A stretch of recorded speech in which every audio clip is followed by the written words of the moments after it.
Let me tell you a story about a tiny black hole. No bigger than a house, it devoured everything in its path, collapsing stars and planets. It was a monster, and we, humanity, were its next meal. This is my story. I'm just an ordinary guy, a scientist who studies black holes. For the past 10 years, I've devoted my life to understanding these cosmic beasts. When I heard about this black hole, I was excited. Finally, something new. It was discovered near Kepler 186f, a planet similar to Earth, orbiting a red dwarf 490 light-years away.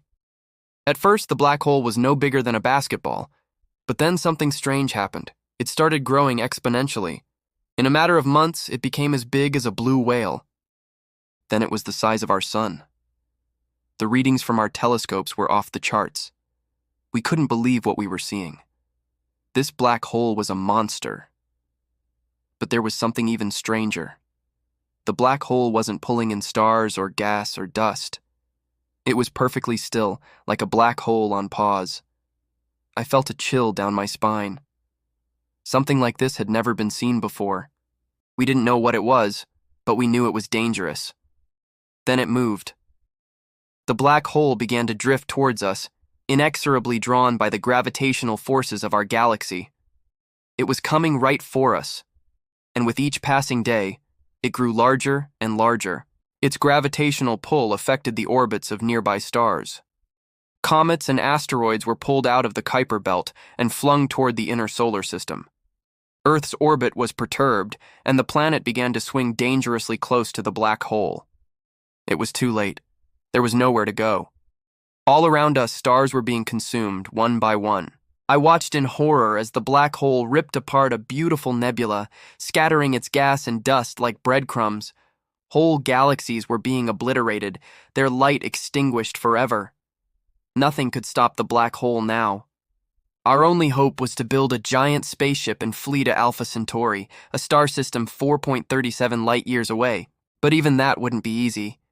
To get there, we'd have to travel faster than the speed of light, which is impossible.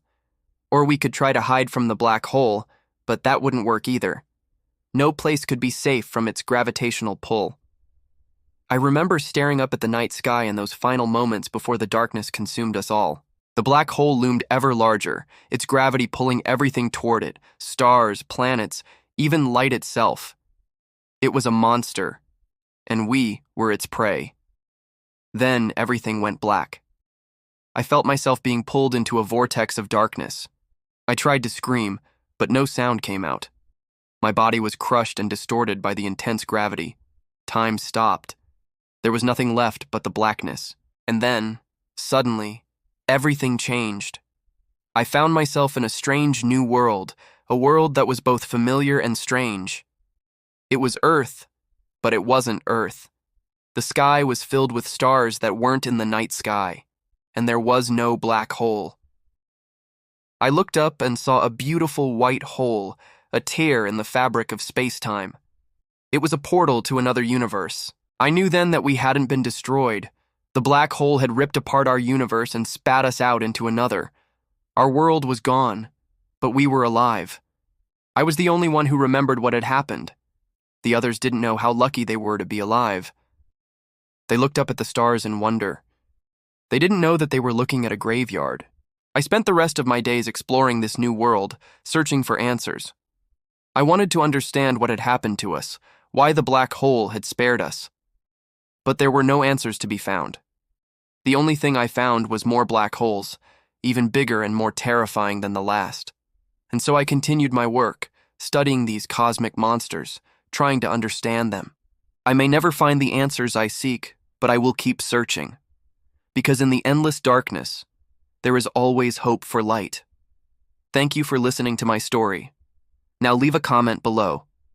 Tell me what you think happened to the narrator in the end. Did he get consumed by another black hole? Was he able to escape to another dimension? You decide.